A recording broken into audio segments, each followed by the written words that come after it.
Bom, pessoal, vamos começar a live sobre a segunda parte da peça Oresteia de Ésquilo. Algumas semanas atrás eu fiz sobre a primeira parte, a peça Agamenon, que retratava sobre o assassinato de Agamenon, por sua esposa Clitemnestra, e um pouco da história que precede essa tragédia. Então sabemos que Agamenon então é assassinado por Clitemnestra e o seu reino, então, o seu domínio então é perdido e é tomado por Egisto, o amante de Clitemnestra, que eu expliquei a origem da história dele na outra live, como o envolvimento da família, dos Atreus, do pai de Agamenon, e o irmão do pai de Agamenon, e o Egisto que é filho, e tudo que aconteceu. Então quem quiser saber mais a respeito da primeira parte é só dar uma olhada na outra live. Agora nós vamos falar sobre a segunda parte. A parte então que, ao meu ver, é a mais importante, Muitas pessoas vão dizer que o ápice dessa peça está na morte de Agamenon e depois na terceira parte, na Eumênides, que é o julgamento de Orestes. Mas para mim a grande peça é a segunda, Coéforas. Coéforas, porque Coéforas significam aquelas que prestam honras aos mortos, e elas serão personagens importantes nessa peça, tá? Para compreender um pouco então a tragédia, essa tragédia da Coéforas, eu preciso explicar uma coisa que eu não falei na live anterior, que é a importância do coro na tragédia grega. O coro, então, na tragédia grega você tem sempre os personagens, nesse caso aqui nós vamos ter Orestes, que é o filho de Agamenon, Electra, que é a filha de Agamenon, e ambos filhos de Clitemnestra, e nós teremos aqui o primo do Orestes, e que em outra peça vai se mostrar que casará com a irmã, a Electra. Mas nós temos o coro. O coro, ele representa, olha que interessante, a voz popular. Então, sempre quando você ler numa tragédia grega o coro, você vai estar lendo o que as pessoas naquela época pensavam a respeito daquele acontecimento. Tanto as pessoas do momento que a tragédia já estava sendo apresentada nos teatros, mas também as pessoas da história, o povo da história. Mas também tem um detalhe simbólico no coro, que ele também representa o quê? Os pensamentos dos personagens, aquilo que acontece na mente de cada um. Então nós vamos ver o coro atuando a todo momento como um influenciador do fim que será essa tragédia Coéforas. O que ocorre então? O que é essa tragédia Coéforas, Então, Agamenon foi morto por Clitemnestra. Clitemnestra e Egisto começam a morar no castelo, no palácio. No palácio, não castelo, na época palácio. E passa-se alguns anos, E Electra, que é a irmã mais velha, a filha mais velha, já expliquei na outra, que havia uma outra menina que era a Efigênia, que foi morta por Agamenon em oferenda para Artemis, para que os ventos voltassem e eles pudessem ir para a Troia. Clitemnestra mata Agamenon em vingança a essa situação. E agora Electra, a irmã mais velha, ela foi posta para viver junto com as escravas. Quem são essas escravas? São aquelas pessoas, aquelas mulheres que foram preservadas de Troia. Era muito comum que quem fosse morto naquela época eram os homens, os guerreiros, e o povo que trabalhava nas lavouras, etc., fossem anexados àquele que venceu a batalha, levados como trabalhadores, e as mulheres anexadas como escravas do palácio, para servir a rainha. E essas escravas de Troia, então, passado determinado tempo, elas estão do lado de Electra, porque Electra foi viver com elas. A mãe coloca ela para viver lá como uma maneira de se proteger, evitar que a filha se rebelasse contra ela. Mais ou menos um pouco do que a inversão de Édipo, Édipo mata O pai se casa com a mãe, Electra aí tem uma pessoa que quer matar a mãe para querer rever a imagem, a figura, a memória do pai. Então, mas diferente de Édipo, o Édipo não sabia que era pai e não sabia que era mãe, né? Então nós temos aí a Electra que foi viver, e tem um irmão da Electra, que é o Orestes. A própria Electra manda ele para morar com o tio, porque ela temia que o Egisto o matasse, para que ele não se vingasse do pai. Então a peça Coéforas começa com o Egisto. Ele está junto com seu primo na beira do túmulo, então do Agamemnon. E nós temos aí um importante personagem, que é o próprio túmulo, representando o espírito do pai vingativo, né? Então ele que está lá no Hades, né, querendo vingança. Então ele vai, digamos assim, tramando maldições que vai depois determinar o fim dessa história. Então tem Orestes ali na frente do túmulo, e Orestes foi enviado lá pelo oráculo de Delfos, por Apolo. Esse é um importante detalhe, porque quem manda ele para lá é Apolo, porque o Apolo ameaça ele dizendo que se ele não vingasse a morte do pai, ele sofreria enormes danos, né? E podemos entender danos de diversas formas, tanto no aspecto material da coisa, né? Então, danos porque ele perderia a herança, ele perderia toda a dinastia dele, né? A herança sanguínea, como um nobre, né? Como alguém poderoso. Mas ele perderia também ele também sofreria os males do quê? Das mágoas, né? Das mágoas com a mãe, né? Ele viria a saber o motivo da qual o pai morreu, e eles com essa mágoa passaria a vida inteira sofrendo. Então Apolo, né, aquele que eu já expliquei, se vocês viram o post sobre o arco e flecha, aquele que mira de longe, que pensa racionalmente, né, que não se envolve com a vítima, ele tem um pensamento frio e calculista do tipo: mata sua mãe, elimina a mãe, elimina Egisto, que tudo ficará bem, você voltará a ter as suas heranças, você não terá esse pensamento mais das mágoas, da vingança. Então está lá Egisto na frente do túmulo do pai com o seu primo, e de repente ele vê um grupo de mulheres se aproximando com libações. O que são libações? São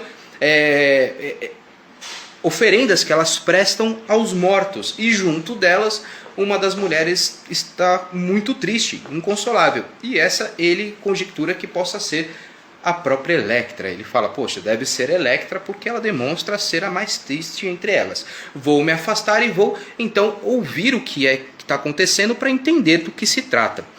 Ele se esconde, e então Electra, de frente com o túmulo do pai, começa a falar dos acontecimentos, né, das mágoas dela, de tudo que aconteceu, e citar que a mãe mandou fazer essas libações, mandou fazer essas oferendas, porque a mãe teve um pressentimento de alguma coisa poderia acontecer, e que, para evitar a vingança daqueles seres abissais, né, daqueles seres do Tártaro, né, que vão vingar a morte daqueles que são mortos por alguém do seu sangue, que poderiam criar algum tipo de maldição no castelo, então ela manda fazer essas oferendas no túmulo de Agamemnon. Muitas vezes a própria Electra ela mostra uma espécie de sarcasmo, onde ela fala: olha, como pode, viemos aqui trazer essas oferendas, maravilhosas oferendas dadas pela mulher que não sei o que foi quem matou o Agamemnon. Então depois ela entra até numa conversa com o coro, falando como pode aquela que matou então enviar oferendas. Mas então, em um determinado momento da história, ali ela falando com o coro, perguntando como que eu devo então fazer essa oferenda, porque, poxa, quem mandou é a pessoa que matou justamente Agamemnon, como que eu devo fazer essa oferenda? O próprio coro fala: olha, você deve ofertar isso para aquele que você mais ama, e quem também amava Agamemnon. Ela fala: mas quem? Vocês? Ela fala: não, o seu irmão, Orestes. Ela fala: bom, então vou fazer a Orestes. E vou fazer também, porque o coro assim indica, faça também pela vingança daqueles que mataram Agamemnon. E ela fala a oferenda, então, pela vingança de Agamemnon. Então ela olha para o túmulo e vê um enroladinho de cabelo, né? Era comum na época, os gregos, para honrar os mortos, né, principalmente se for filho, se for parente, por exemplo, se meu pai morreu, eu vou lá, tiro um pedaço do meu cabelo, que indica uma parte alta da minha personalidade, do meu ser aqui, que está em cima, da qual tem uma cor muito peculiar, da qual tem uma maneira muito peculiar, da qual é meu, eu pego esse pedacinho de cabelo e coloco ali no túmulo como uma espécie de oferenda, como uma espécie de honraria. É tão interessante que até hoje isso é rememorado em outras, com uma mudança um pouco do simbolismo, quando se pega um pedacinho do cabelo da criança e guarda.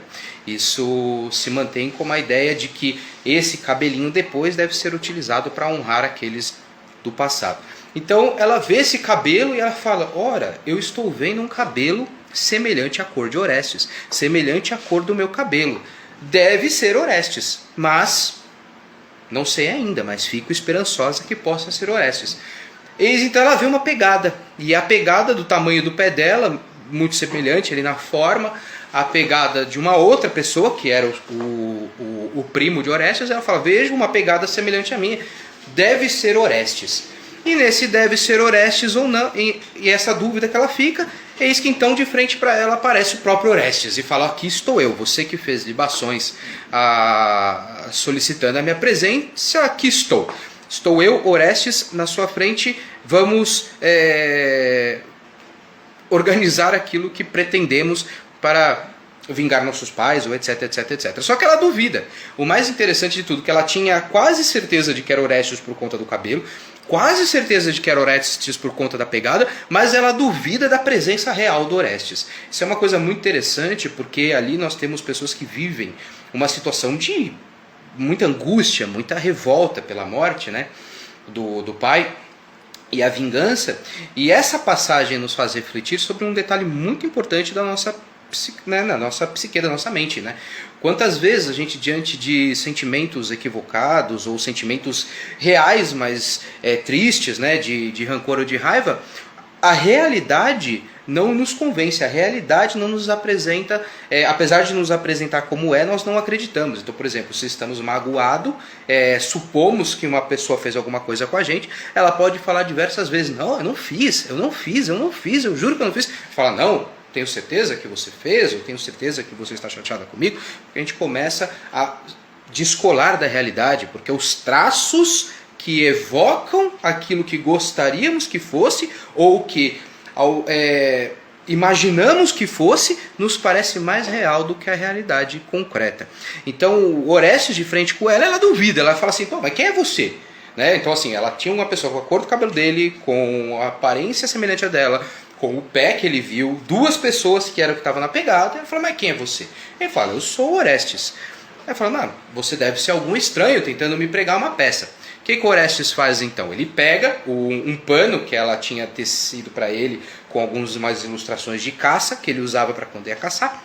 E ele fala, bom, se eu não fosse Orestes eu não teria isso. Ela então, diante daquilo que ela fez para ele, mais ou menos naquela história do me conte uma coisa que só eu sei e você sabe, a pessoa então tem a evidência do fato ali, como se precisasse mostrar alguma coisa muito antiga, e isso ocorre diversas vezes na nossa vida também.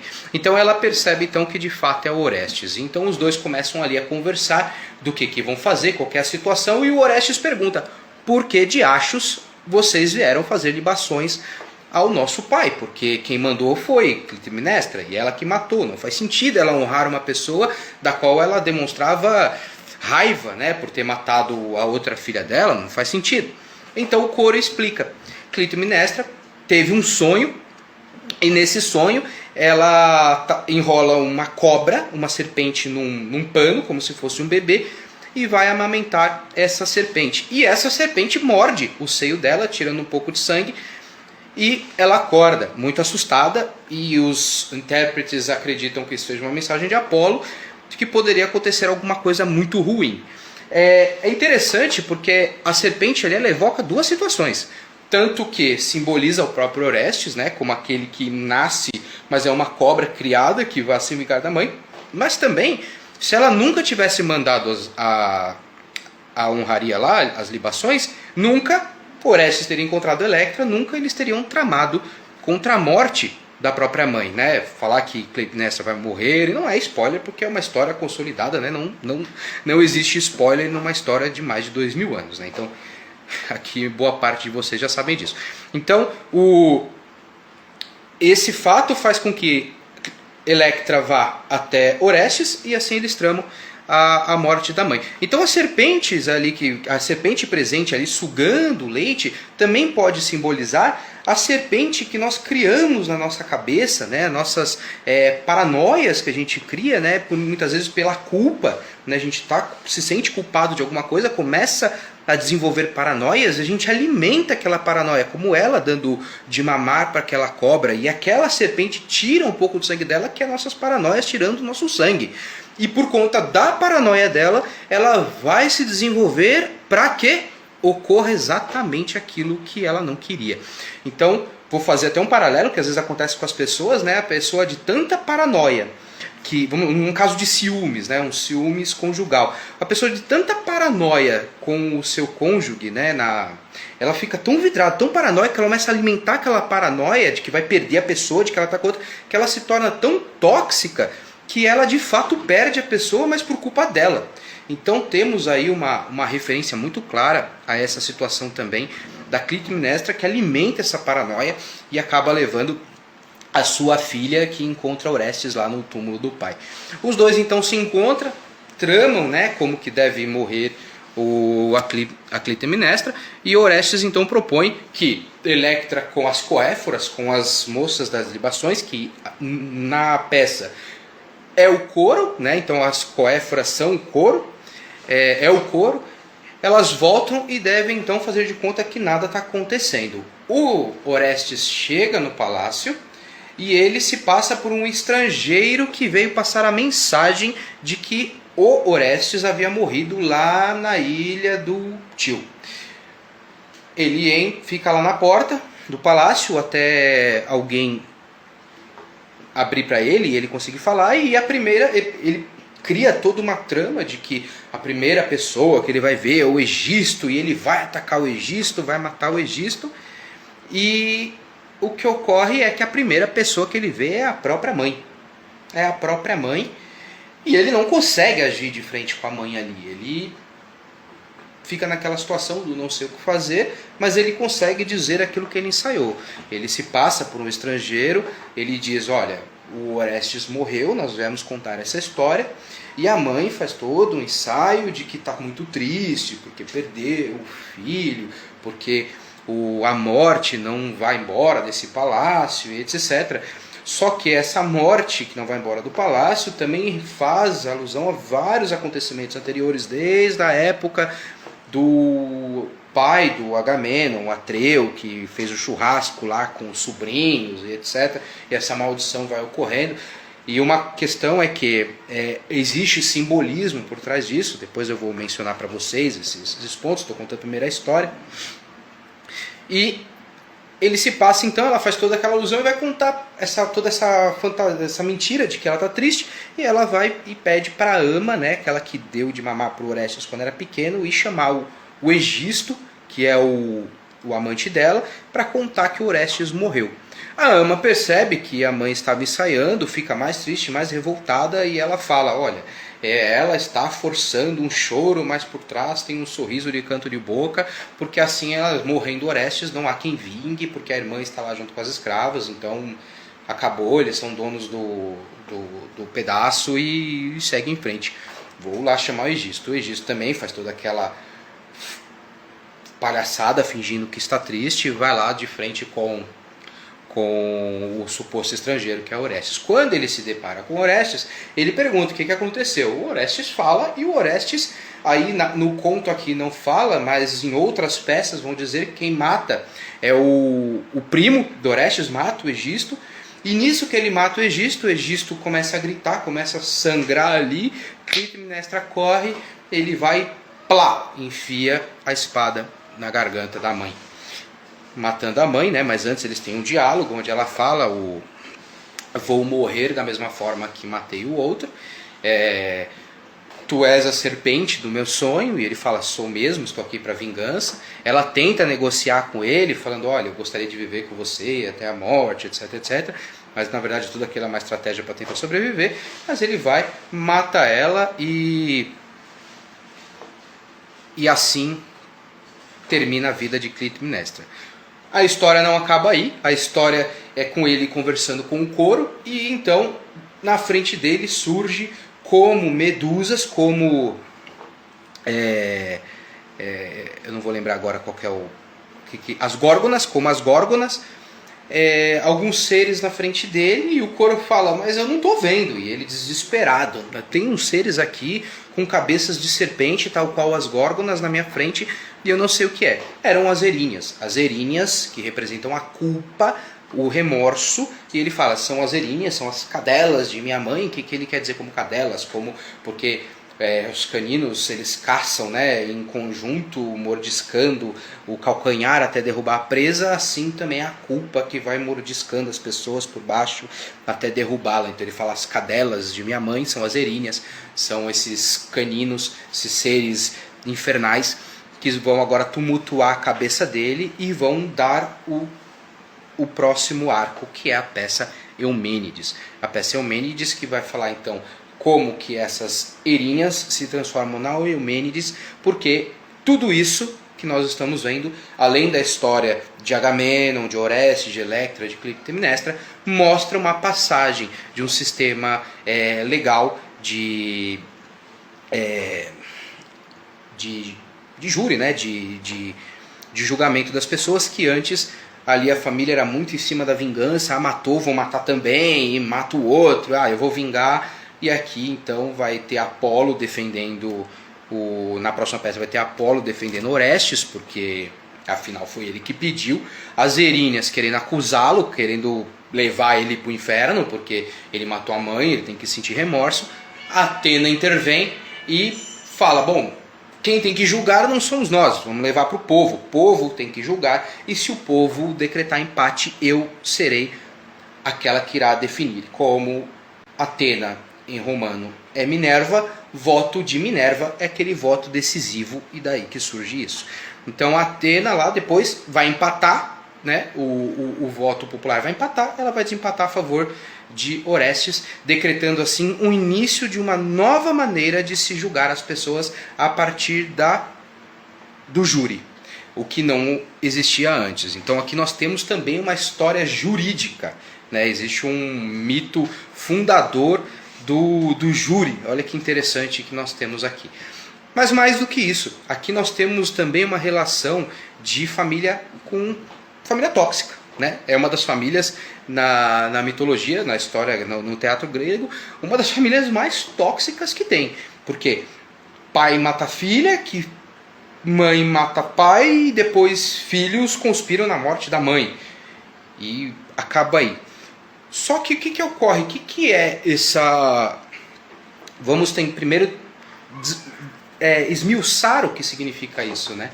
Nós temos aqui, como eu falei, a história, né, o mito fundador dessa forma de júri, e nós temos aqui várias etapas do rompimento do quê? Do passado. Então, quando o pai interrompe, como eu falei lá na primeira peça, o Agamenon, quando o pai mata a filha, ele não está só mostrando o fato de matar a filha, é um símbolo de ignorar o seu sangue, né? Focar no prático, no trabalho, né? no povo, digamos assim, né? Então, sair daquela ideia do déspota, né? Na época, déspota é o que hoje nós temos como tirano. Hoje, déspota é mais ou menos aquele que apadrinha os filhos e coloca lá os seus amigos dentro da política. Então, vamos usar o termo mais moderno. É você apagar essa ideia de que os seus próximos parentes, os seus filhos, etc., que devem assumir. Então, quando ele faz aquilo, ele se põe a favor do povo. Quando ele volta, tem a revolta. É a revolta do sangue. O sangue que fala, não, nós temos aqui, família primeiro, né? Vamos lá, você matou a menina. Pau. Né? E depois tem a revolta. Só que como o plano do Olimpo era fazer com que esse novo sistema jurídico viesse a vigor, entrasse em vigor, as coisas vão caminhando por interferência do destino até chegar no momento onde Orestes é absolvido pela Atena. Então nós temos esse simbolismo, né, dessas mortes, que são o rompimento com as histórias antigas, né? Tem um monte de gente assinando aí, mas eu não estou conseguindo, não está dando tempo para falar oi para todo mundo, né? Tô embalado aqui. Então nós temos esse simbolismo atrelado. Ali também nós temos, dentro dessa história, né, o filho, temos também a ideia do filho, que ele mata a mãe, mais ou menos no sentido do... Vamos tentar fazer um paralelo com o Édipo, né, que ele precisa matar o pai para amadurecer, né, numa questão um pouco freudiana, apesar de eu não concordar, porque Édipo não sabia que era o pai, não sabia que era a mãe, e ele tem que desposar a mãe para assumir a casa. Nesse caso aqui, é o filho que precisa desmamar, que ele precisa assumir a frente de tudo. Ele conduzir não só o reino como a entidade masculina, que naquela época representava, que é Agamenon, da guerra, que vai para lá, mas também como aquela governança feminina, intelectual, que ficava ali na cidade, que trazia o equilíbrio. Agamenon tem que fazer esse papel, mas passando para Electra. Então ele vai ter que romper isso para que os filhos assumam isso também, né? Só que o remorso não vai deixar e vai levar ele para a próxima peça. Mas tem esse simbolismo presente também. E Electra é muito interessante, eu vou ler algumas passagens para vocês depois. Electra ali a todo momento, apesar de ter esse sentimento de querer vingança, né, de sentir a perda do pai, o grande ponto dela a todo momento é: porque eu tive que viver com as escravas, porque eu tive que viver com as escravas, porque eu tive que viver com as escravas. Tem uma espécie de egoísmo aí em torno dela. Tá? Eu vou ler para vocês agora umas passagens que eu acho interessante e fazer algumas análises em cima disso, eu acho que é bem legal. Então vamos lá, né? No começo aqui, né, logo o coro, falando, né, para Electra: pois o profeta, o Apolo, nesta casa fala através dos sonhos. Lembra que eu falei do sonho que a mãe teve lá da serpente? Fazendo eriçar os cabelos com a sua palavra penetrante e soprando a cólera dos recessos do sono. Acordou ela, né? Acordou a mãe. A uma hora imprópria da noite faz ressoar no fundo do palácio um grito de terror, abatendo-se pesadamente sobre os aposentos das mulheres, porque foram elas que foram lá, né, e tinham medo também do desequilíbrio, porque elas tinham um papel fundamental ali de se elas estão bem, né, se as mulheres estão bem, se as mulheres estão vivendo tranquilamente, etc., significa que o ambiente está controlado. Está controlado, a guerra está longe dali, pode ficar tranquilo, as coisas não estão com muito problema. Então tinha esse papel, né? E se levou esse tipo de... se abateu esse terror, significa que problemas virão. E os intérpretes desses sonhos, com garantia dos deuses, declararam que debaixo da terra, Agamenon, os mortos se queixam asperamente e se irritam contra os seus matadores. Aqui tem um ponto importante, que é o seguinte: debaixo da terra, ele não é só o Agamenon enterrado ou os deuses que ficam lá no Tártaro, tá? Ele também representa aquilo que está na camada abaixo da nossa consciência, né? Os nossos medos, nossos remorsos, nossas culpas, etc, etc, etc, etc.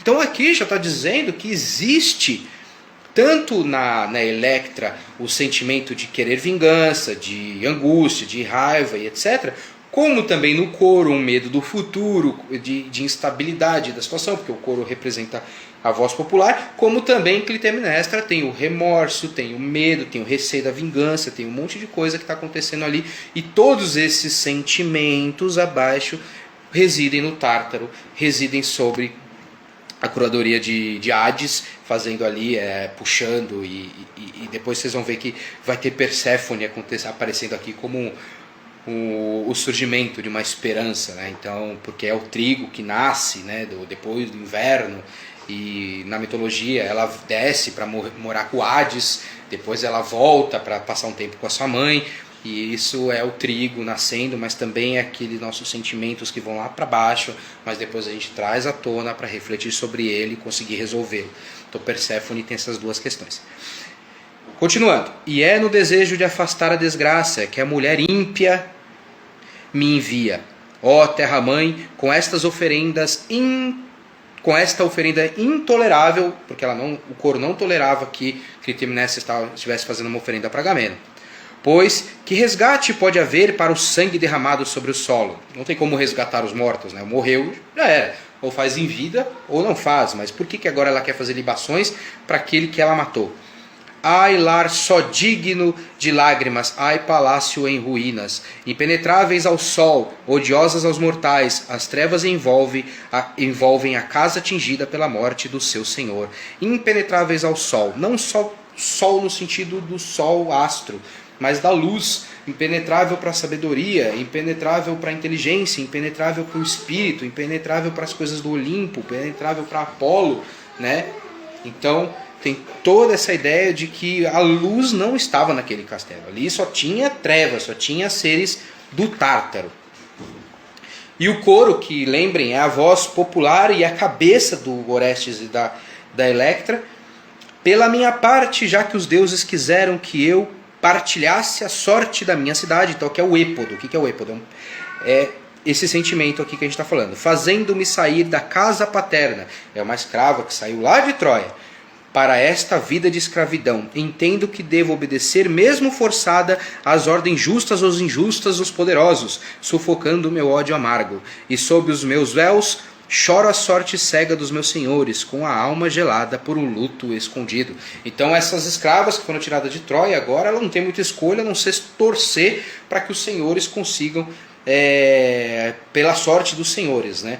E forçada a servir eles. Então assim, fazemos uma analogia aqui um pouco ao nosso mundo do trabalho, onde, cara, nós temos que torcer por aqueles que são nossos senhores, senão a gente está ferrado. Essa é a vida. A gente é tirado a todo momento da nossa casa paterna, a gente tem que sair de casa, a gente tem que sair de casa para trabalhar, a gente tem que sair de casa para viver, mesmo da casa que moramos com nossa família, filho, esposa, etc., esposo, e nós temos que servir e torcer, e não tem jeito, nós somos vítimas, mas também somos merecedores das sortes deles. Então trabalhamos mais em prol dessa sorte que é o destino desses senhores. Então agora é Electra que vai falar, né? Então a Electra está conversando com o coro. Sede também minhas conselheiras, ela pede para o coro, porque ela não sabe o que fazer ali, como ela vai fazer a libação para o pai vindo da mãe que o matou. Que direi? Vou dizer que trago ao esposo amado presentes da esposa amante de minha mãe? Não tenho coragem para tanto. Então aqui ela não tem coragem de fazer a libação. Ajudai-me nesta deliberação, minhas amigas. As amigas é o coro, as escravas que ela passou a morar com elas. Visto que nesse palácio nutrimos o mesmo ódio. O que está dizendo? Apesar delas terem sido escravas, delas terem nascido em outro lugar, depois de muitos anos morando ali, depois de muito relacionamento com Electra, os sentimentos começam a se somar, começam a criar uma amizade, começam a acreditar nas mesmas coisas e se tornam amigas, independente do passado. Não oculteis o vosso pensamento no fundo do coração, por qualquer espécie de receio. Lembrai-vos de que ninguém pode fugir ao seu destino, quer trate-se de um homem livre, quer de alguém dominado por alheia mão. Falai, peço-vos, se tendes melhor conselho para me dar. Então ela quer saber o que ela faz, como ela liba, né? E o Corifeu, o que é o Corifeu? É o personagem central do coro. Se o coro é a voz popular, o Corifeu no teatro grego é aquele que levanta a mão para falar, deixa eu falar, eu tenho aqui a dizer em nome de todo mundo. E o Corifeu diz, faz libações pronunciando para aquele que ama, ou para aqueles que amam, Orestes e ao pai. Mas quais são essas pessoas? Pergunta Electra, que eu disse anteriormente. Aqueles que odeiam o Egisto. E assim ela vai concluir que aqueles que odeiam o Egisto é ela, o irmão e o Agamenon. A Electra então continua falando aqui, essa parte é muito interessante porque ela vai então tentar se relacionar ali com os deuses e negociar com ele. Olha que interessante essa parte, porque ela pergunta, né, na hora que ela fala, que o Corifeu fala para ela, peça que matem, que se vingue de sua mãe. Ela fala, mas é justo pedir aos deuses que me matem outra pessoa? E aí o Corifeu fala, porque há de ser ímpio pagar o mal com o mal. Olha que interessante isso. O Corifeu, ele é aquela voz que surge do meio do povo, dizendo, eu vou falar por todos, porque ele tem coragem, mas ele está conduzindo as intenções de Electra e irá conduzir de Orestes também. Isso nos faz pensar uma coisa muito interessante. Orestes e Electra são personagens nobres. E a todo momento eles se perguntam, devo fazer isso ou não? Quem que os motiva? A voz lá de baixo. É aquele pessoal que sai na rua, balançando bandeira, gritando, e que acaba movimentando os líderes, independente se seja justo ou não. Aqui não é sobre justiça. A justiça será traçada por Atena, por Apolo, pelas Eríneas. É uma discussão maior. O corifeu aqui só quer resolver o problema imediato dele e ver o circo pegar fogo. Mais ou menos isso. Isso nos faz lembrar muito sobre situações sociais de qualquer país, né? E eles estão aqui, porque há de ser ímpio pagar mal com mal. Sabe quando alguém faz uma porcaria e a pessoa, em vez de esperar a devida justiça, se junta aquela patotinha e fala, malha, bate, isso aí, ele merece, mas nem sabe se de fato a pessoa fez, se de fato aquilo é justo, nem levou para uma discussão mais séria, é só o estômago falando. É exatamente isso. E a Electra diz, Arauto Supremo dos vivos e dos mortos. Quem é o Arauto Supremo? É Hermes, aquele que leva a mensagem para os deuses e que conduzia a alma dos mortos até o Hades. Vem em minha ajuda, Hermes subterrâneo. Que os deuses do inferno, guardas vigilantes da casa de meu pai e a própria terra que tudo gera, alimenta e reproduz, ouçam as minhas preces. Pela minha parte, derramando nas mãos esta água lustral, a libação, em homenagem aos mortos, dirijo este apelo a meu pai, tem piedade de mim e do querido Orestes, como seremos senhores da nossa casa. A mim, tratam-me como escravas, Oreste está banidos dos seus bens. E eles afundam-se com insolência no gozo dos bens conquistados pelos seus trabalhos. Então ele está falando assim, Orestes está sem os bens e os dois lá, o casalzinho maravilha, está desfrutando dos bens de Agamemnon. Isto que peço para nós, para nossos inimigos, que apareça o teu vingador, meu pai, que os que mataram morram às mãos da justiça. Electra então vai concluir essa parte, o meu pai já tem as libações que a terra bebeu, mas reparai num fato extraordinário. Ele está falando para o corifeu, reparai num fato extraordinário. Qual é o fato extraordinário? Que na frente dela tem o cabelo, tem a pegada. Então aqui ela vai ter todo aquilo que a gente já conversou, até que ela vai se convencer que de fato é Orestes que está na frente dela, né? Aqui a parte que Orestes fala, que foi o Apolo que mandou ele lá, ele fala assim, não vai me trair, poderoso oráculo de Lóxias. Lóxias é Apolo, que me ordena que corra esse risco. Que risco? De matar a mãe e matar o Egisto. Eleva sem cessar a sua voz e me anuncia desastres capazes de me fazer gelar o sangue, se eu não perseguir os responsáveis pela morte de meu pai. Então aqui tem Apolo por trás. Mas Apolo não é só Apolo. É a decisão fria e calculista. Entenda assim que os deuses gregos, eles representam fenômenos, eles representam fatos, assim, como se nas histórias eles representassem mesmo deuses que estão articulando ali a situação dos seres humanos, mas eles também representam questões da mente humana. Eles são potências de intenções humanas. Então, o Apolo, ele é essa flecha do foco, do vou fazer isso, independente da consequência, manda ver, vou pensar todas as artimanhas para causar isso, porque eu sou frio e calculista. Olha que interessante essa parte também. O Orestes falando pro túmulo do pai. Não teres sucumbido, pai, junto às muralhas de Troia, teres passado pela lança de qualquer guerreiro lício, né, dos guerreiros lá de Troia, deixando na tua casa um nome glorioso e legado aos teus filhos, uma vida que, à sua passagem, neles fizessem concentrar os olhares de todos. Tu terias além mar um excelso túmulo de terra, que tomaria a tua morte mais suportável aos teus. Ele está dizendo aqui que é preferível morrer lá na guerra, longe da cidade, sem ter visto ninguém, do que morrer da forma que morreu, porque assim ele putz, teve que mandar, o filho foi para um lugar, a filha virou escrava, então assim, era melhor que eu morresse lá e nós tivéssemos tudo. Você vê que existe uma espécie de egoísmo aqui, não existe uma relação muito boa, né? Por quê? Porque o pai lá atrás cortou relações, falou assim, não, mata a menina, vou pra guerra, esquece eles, passaram 10 anos em Troia, depois não sei quanto tempo para fazer outra viagem, passou todo esse tempo fora de casa, nem aí para nada, porque esse era o modo operante da época. Qual a relação tem a criança aqui com o pai? Né? Ele tem muito mais relação com a ama. Né? Nem a mãe mesmo criava 100%, era a ama. Então é frio e calculista mesmo, é como cortar um número. Ele vai ter, apesar de tudo, o remorso de ter matado a mãe. Mas você vê que a questão, a raiva dele em relação ao pai, é mais pelo fato de manchar a história da família e ele não ter os bens. E a Eletra fala, há que em vez de ter estombado pai junto às muralhas de Troia, entre outros guerreiros vencido pela lança, e de ter sido sepultado às margens do Escamandro, tivesse sido os teus matadores a sucumbir assim, ou seja, não está desejando a morte daqueles que mataram. E aí o Corifeu, para botar fogo, como, né, a voz popular para botar fogo, aos meus ouvidos chega o estalar de um duplo chicote. De um lado, defensores já debaixo da terra, Agamenon lá e os seres abissais. Do outro, senhores de mãos impuras. Se a situação é dura para eles, para ele, para Agamenon, para seus filhos é ainda pior. Olha lá, o trabalho psicológico. Olha o jogo aqui que o Corifeu faz, né?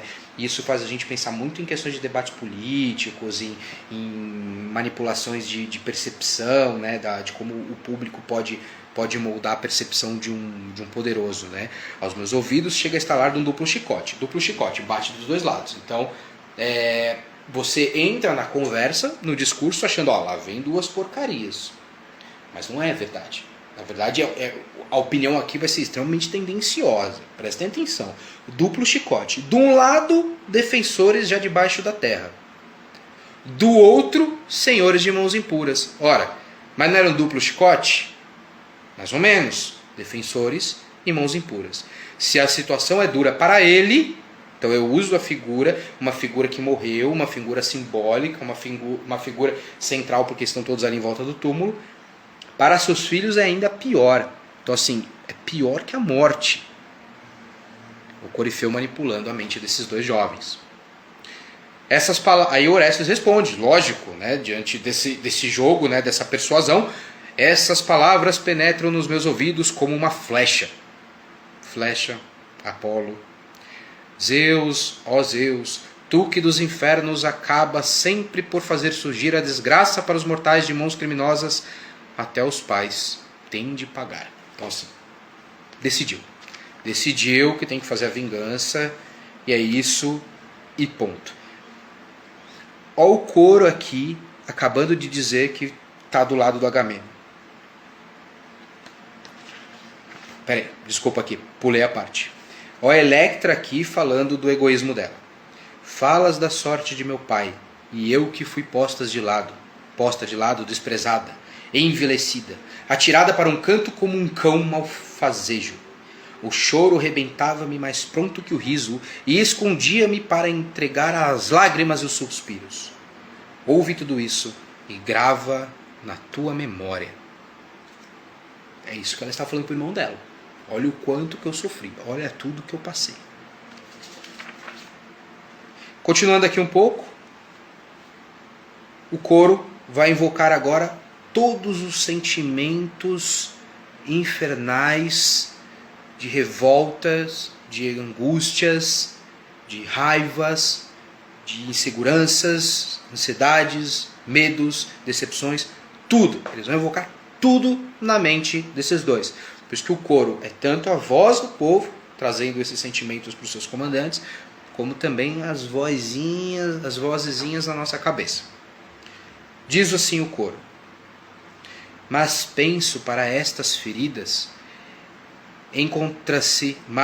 mas o penso para estas feridas encontra-se no palácio, não vem de fora.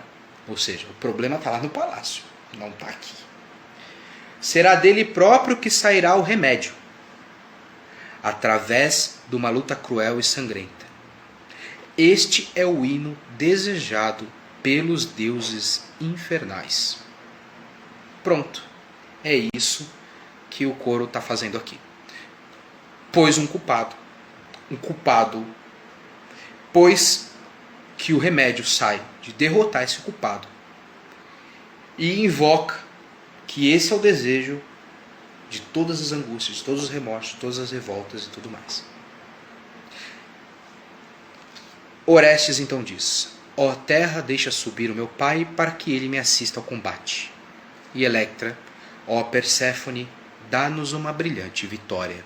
Perséfone aqui, que sai do inferno, a esperança, os sentimentos que estavam lá serão resolvidos se matarem os pais. E assim, o Corifeu agora conta como foi o sonho. Orestes faz essa análise do sonho, que é ele que é a serpente. Depois entra de novo o coro falando sobre a situação. A terra nutre seres horríveis, geradores de medo e de dor, e os seios marinhos pululam de monstros, inimigos dos mortais. Entre céu e terra germina o fogo dos meteoros, e tudo que voa ou marcha sobre a terra pode falar da raiva eólica dos furacões. Mas Wesley, o que é isso? Não entendi bolhufas. Bom, a terra nutre seres horríveis, tentações, as vontades. A terra, nosso corpo, aquele frio na barriga, aquela vontade de querer resolver. Geradores de medo e de dor. Mas ora, não dá um certo medo, frio na barriga? Não dá uma certa angústia, essa vontade de fazer alguma coisa? Porque toda vontade é uma espécie de esperança, mas também tem uma angústia da não concretização. E os seios marinhos pululam de monstros, monstros do abismo de Poseidon. Sabemos que Poseidon são os sentimentos que estão ali sendo jogados pelas ondas que batem na terra, que batem no corpo, que nos jogam para lá e para cá, e lá embaixo estão os monstros que nos puxam. Todos os desejos mais perversos, todos os problemas. Se no Hades estão as nossas depressões, as nossas angústias, etc., no fundo do oceano de Poseidon estão os desejos perversos, que são inimigos dos mortais. E entre o céu e a terra, ou seja, não pode subir, o fogo dos meteoros, aquele calor infernal que derruba, que queima, e tudo que voa, marcha a terra, pode falar da raiva eólica, dos ventos, dos furacões, que nos jogam para lá e para cá. Então aqui, o que o coro está falando? Dessa confusão, desse sentimento de dúvida, porque o próprio coro, que é as próprias pessoas, que é a própria voz popular, que deseja alguma coisa, que faz pressão em cima dos seus líderes, que pedem uma coisa, no final das contas eles estão como? Cheio de medos, cheio de dúvidas. São só sentimentos. São só pessoas com seus sentimentos ali, pululando de confusões, e que acabam pedindo aquilo que parece ser a resposta mais imediata, a solução mais rápida para um determinado problema, ainda que não seja, porque eles são meros coadjuvantes da história de fato, mas eles acabam influenciando. Então assim, não são tão coadjuvantes assim, talvez eu tenha usado a palavra de maneira equivocada. Mas acho que vocês entenderam. Bom, ele chega lá na cidade, passa aquela parte, ele vê Clitemnestra, a ama vai contar para Egisto a situação, Egisto vai descer, vai ser morto, Clitemnestra vai ser morta, e depois chegaremos ao final, onde ele mata a mãe e vem as Erinhas bagunçar a cabeça dele. Só para vocês terem aqui uma ideia do drama dessa mãe, ela fala assim: espera, meu filho, respeita, meu menino, o seio onde muitas vezes, a dormir, sugaste com teus lábios o leite nutritivo. Também está fazendo alusão àquela serpente. Orestes não quer fazer isso de cara, e ele pergunta para o primo: Pílades, o que devo fazer? Será que posso matar uma mãe?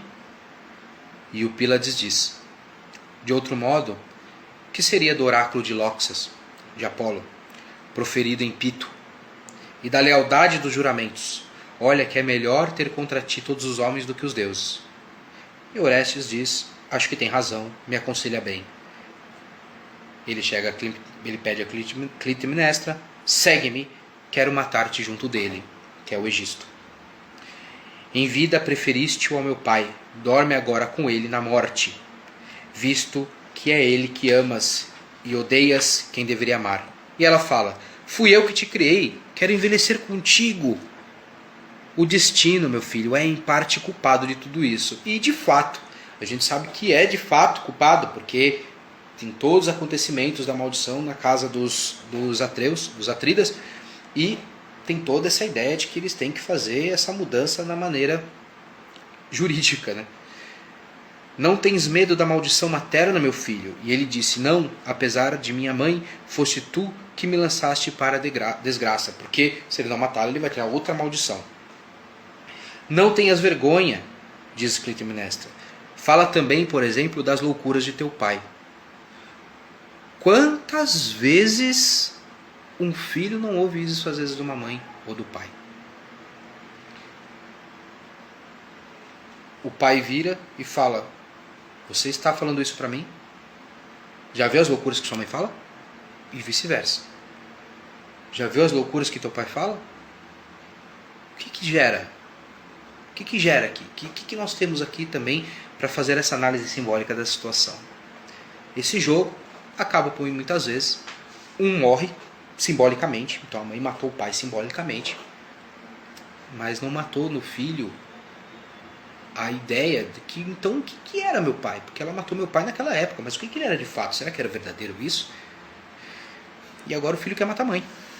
Simbolicamente também. Ele quer apagar aquilo lá para poder resgatar um pai ideal. E ela fala: você já ouviu as loucuras do teu pai? Mas não importa, nesse caso, as loucuras, porque ela matou o pai. E agora ele não importa o que o pai fez. Ele vai jogar isso contra ela. Esse é o grande ponto que nós temos que olhar aqui nessa pequena conversa. Não importa a realidade aqui. Se o pai matou a menina, se ele ficou 12, 13 anos na guerra. Para o menino, a mãe matou o pai. Houve uma espécie de, digamos assim, de... como é que dizem? Eu não sei o que... parental, né? Quando a pessoa fala mal do pai ou fala mal da mãe. Mais ou menos é isso que está passando aqui, tá? Essa espécie de né? Eu não vou lembrar assim, mas tem um nome para isso. E ele diz assim para a mãe: não acuses aquele que andava na guerra enquanto tu estava sentado em casa. E a mãe responde: custa muito a uma mulher estar separada do marido, meu filho. E ele responde: mas é o trabalho do marido por fora. E ela diz: parece que sempre quer matar tua mãe. Vá bem, pensa nas cadelas furiosas da sua mãe, que são os remorsos. E ele diz: e como fugir a do meu pai, se eu descurar a sua vingança? Então, façamos novamente essa analogia com o que acontece com muitas famílias. Como eu falei aqui, nós temos a história de uma das famílias mais tóxicas da literatura, onde a mãe mata o pai, porque o pai matou a filha, e o filho agora mata a mãe. Podemos levar isso para um jogo simbólico de um falando mal do outro, e não importa o que ela viveu, não importa o que o cara viveu, o que importa é como o outro percebe o que o outro está vivendo ali, que teve sim algumas dificuldades, Orestes e Electra, mas nem de perto o que a inocente Efigênia passou lá atrás. Mas não é isso que importa aqui. Não é o que a mãe fala. É o ideal. É uma espécie de visão idealizada do pai. Porque ele não viveu o pai. O pai morreu quando ele era criança. Fisicamente e simbolicamente. A ideia de pai foi morta quando ele era criança. E ele pegou a ideia de pai do tio, de outros símbolos. Veio só com a vingança e pensando: eu poderia ter um pai se ela não tivesse matado. Eu poderia ter um pai na minha mente se não tivesse falado tanto mal dele. Eu poderia ter um pai se não tivesse... E várias outras situações. E também o inverso, né? Eu poderia ter uma mãe se não tivesse matado. Eu poderia ter uma mãe se não tivesse falado tanto mal dela.